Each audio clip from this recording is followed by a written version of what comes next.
And விக்ரமோட கேரக்டரைசேஷனுமே ரொம்ப உன்னிச்சு கவனமா பண்ண மாதிரி இருந்தது. அவங்க ஒரு இன்டர்வியூல கேட்டிருப்பாங்கல்ல, லைக் எனக்கு வந்து சேதுபதியும் சித்தாவும் கொஞ்சம் மிக்ஸ் பண்ண மாதிரி இருக்கணும் அப்படின்னு சொல்லிட்டு அந்த மிக்சர் ஃபீல் பண்ணீங்களா கேரக்டர்ல? ஆமா, ஏன்னா அந்த கேரக்டருக்கு ஒரு பெரிய பெயின் இருக்கு.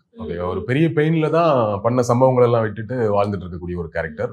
அந்த பெயினை பேஸ்ல வச்சுட்டு மேல ரொம்ப சந்தோஷமா நம்ம குடும்பம் நம்ம வாழ்க்கைன்னு வாழுவோம் அப்படிங்கிற ஒரு கேரக்டர். அப்போ அந்த கேரக்டர் ஒரு சிக்கல்ல மாட்டும் போது ஏகப்பட்ட கன்ஃபியூஷன்ஸ் இருக்கு. இதை பண்ணலாமா வேணாமா, இவங்களை நம்பலாமா, யாரை நம்புறது, குடும்பத்துக்கு ஏதாச்சும் ஆயிடுமாங்கிற அந்த பதைப்பதைப்பு இருக்குல்ல. ஸோ அதுவும் இருக்கு. அப்ப இவ்வளவு பிரச்சனைக்கு நடுவுல தான் அந்த கேரக்டர்ஸ் எல்லா சம்பவங்களும் பண்ண வேண்டியது இருக்கு. அப்படிங்கும்போது இவ்வளவு ப்ராப்ளம்ஸ் போதும். அந்த நம்ம சொன்ன கிளாஸுக்கும் நீங்க சொன்ன சித்தா எஃபெக்ட் இருக்குல்ல, அந்த எமோஷனுக்கும் இவ்வளவு இஷ்யூஸ் போதும். அதுக்கு மேல அவர் பண்ணக்கூடிய ஒவ்வொரு விஷயமும் இருக்குல்ல.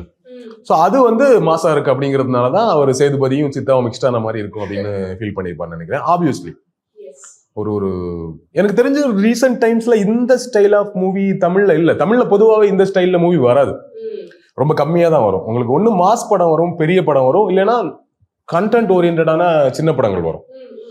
பெரிய படத்துல மாஸ் பிளஸ் கிளாஸ் ரூட்டடா ராவா இருக்கக்கூடிய வகையரா ரொம்ப ரொம்ப கம்மி. 1-2 படங்கள் வேணா தான் சொல்லலாம். ஸோ அப்படி பார்க்கும்போது இது ஃப்ரெஷ்ஷா இருந்தது. At the same time screen பிளேயும் ரொம்ப என்கேஜிங்கா இருந்ததுனால இன்னும் கனெக்ட் பண்ண முடிஞ்சது.